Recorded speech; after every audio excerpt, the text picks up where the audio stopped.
We've reduced the cases of wild polio virus by 99.9% since 1988. This means that in 2025, we were down to less than 50 cases in just 2 countries. Polio is a debilitating disease that does not respect borders. In fact, in countries of Africa and Europe, we've seen importations in recent years. As long as the virus exists anywhere in the world, children are under threat everywhere. The world had committed to ending polio, but will we? Here to talk about it is Dr. Jamal Ahmad.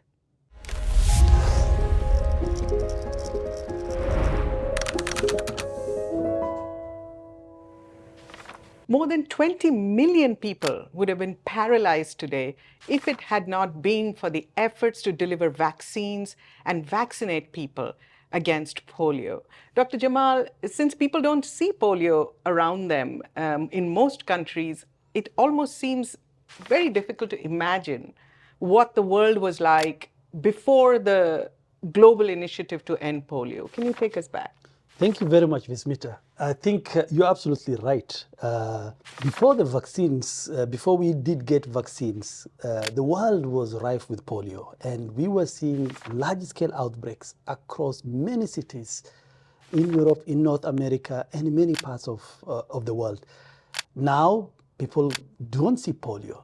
It feels like a distant memory, but to many older people, an older generation, it is not a distant memory. They have seen the lines in pediatric hospitals, the banks of those lung machines that used to help the afflicted breathe, the many deaths. And the vaccines have changed the world, absolutely. But polio is not gone completely. It's still with us. It's still there in a few countries. So how did the global polio eradication effort change this? From the beginning, the polio eradication effort has always been a citizen-driven effort. And the leadership of Rotary initiated what we call now the Global Polio Eradication Initiative.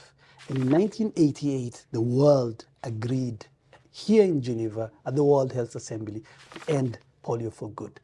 At that time, we had more than 350,000 cases. That is about 1,000 cases every single day. The world then committed to end polio for good by the year 2000. They had done that, almost all countries effectively. There were 125 endemic countries then. By the end of the century, we had a handful of countries remaining. It has been a long slog since then to finish the epidemic in those countries and the transmission in those countries. A number of them did that, but we are left with 2. And until we have finished, we will not be done.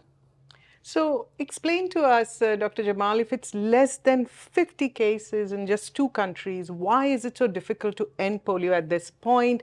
And why should the world continue to invest in ending polio? There is a reason why we have polio in the last 2 endemic countries.